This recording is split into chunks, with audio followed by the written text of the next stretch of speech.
Jumpa lagi dengan saya Yedi Indra di Seruput Kopi Cantik dengan renungan yang berjudul Cara Menangani Berbagai Konflik dengan Anggun. Konflik resolution, cara menangani konflik dengan anggun adalah keterampilan yang perlu dipelajari. Resolusi artinya keputusan untuk berubah, memperbaiki perilaku, dan membangun hidup yang lebih baik. Dalam konteks hubungan, konflik resolution artinya mengelola konflik dengan bijak agar kehidupan kita makin berkualitas. Banyak orang salah kaprah. Mereka berpikir jika fondasi hubungan adalah kasih, maka pintu maaf selalu terbuka dan tidak ada konsekuensi. Padahal mengampuni itu wajib, tetapi konsekuensi tetap harus ada. Kasih tidak berarti membiarkan kekacauan. Kasih dan disiplin berjalan seimbang.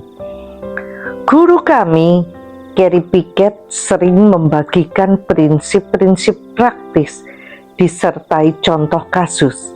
Misalnya, bagaimana menangani seseorang yang tidak memahami visi organisasi dan bertindak semaunya. Evaluasinya sederhana. Apakah orang itu sudah di-training? Apakah ia mengerti visi dan tujuan organisasi?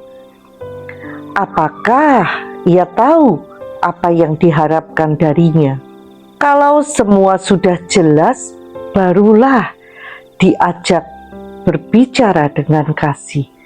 Mulai dari kata-kata positif, tunjukkan potensinya, lalu jelaskan peraturan dan visi organisasi, sampaikan kesalahannya tanpa menghakimi, dan beritahu konsekuensi jika tetap melanggar. Jika setelah semua ini ia tetap melanggar, maka konsekuensi harus diterapkan. Tegas bukan berarti tidak mengasihi, malah justru karena mengasihi. Alkitab berkata, berjalankah dua orang bersama-sama jika mereka belum sepakat? Jika tidak sepakat, lebih baik jalan sendiri-sendiri. Ini mencegah konflik berkepanjangan dan energi yang terbuang sia-sia. Salah satu contoh menarik dari Carrie, sebelum menegur seseorang, ia tidak langsung bicara. Ia mengajaknya makan bersama beberapa kali tanpa membahas kesalahannya. Tujuannya membangun hubungan. Setelah persahabatan terjalin, barulah teguran disampaikan dengan lembut. Biarkan mereka melihat hati kita terlebih dahulu. Demikian kata Carrie. Lalu tanyakan, apakah kita boleh menyampaikan sesuatu yang mungkin tidak nyaman? Pendekatan ini membuat orang lebih siap menerima masukan. Benar seperti pepatah, kita tidak bisa menarik uang di bank kalau tidak pernah menabung. Sayangnya, banyak orang baru muncul ketika butuh sumbangan atau dukungan. Proposal datang, tetapi selama ini menyapa pun tidak pernah. Hukum kehidupan itu sederhana, tabur dan tuai. Bagaimana mungkin mengharapkan dukungan jika kita tidak pernah menabur kebaikan sebelumnya? Itu sebabnya saya suka menabur tanpa pamrih. Selain rutin menulis seruput kopi cantik, saya sering mengirim buku gratis, bahkan kepada orang yang belum pernah saya temui. Ini cara saya menggelar karpet merah kehidupan. Saya percaya ketika kita rajin menabur kebaikan, saat kita membutuhkan sesuatu, Tuhan membawa orang-orang yang tepat untuk membantu. Andrew Wommack punya kisah serupa. Ia mengajar di radio dan televisi secara gratis, dan hampir semua materi pelayanannya boleh diunduh tanpa biaya.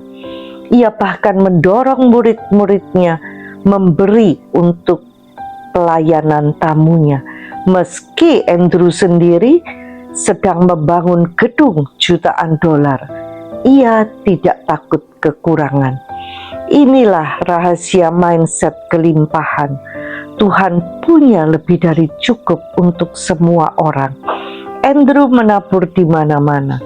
Karena itu, ketika Tuhan memberi langkah penggenapan visi, donatur dari seluruh dunia datang membantu. Mereka mengenal integritasnya. Mereka ingin terlibat. Andrew berkata, "Saya punya panen karena sebelumnya saya menabur." Carrie juga pernah menangani staf yang terlibat perselingkuhan hingga hamil. Mereka bertobat dan berubah, dan Carrie tetap mengasihi mereka. Tapi konsekuensi tetap berlaku. Mereka harus dicopot dari jabatan karena posisi itu mempengaruhi banyak orang. Mereka tidak dibuang, tetap dilibatkan dalam organisasi, tetapi pada tugas yang tidak berhubungan langsung dengan publik.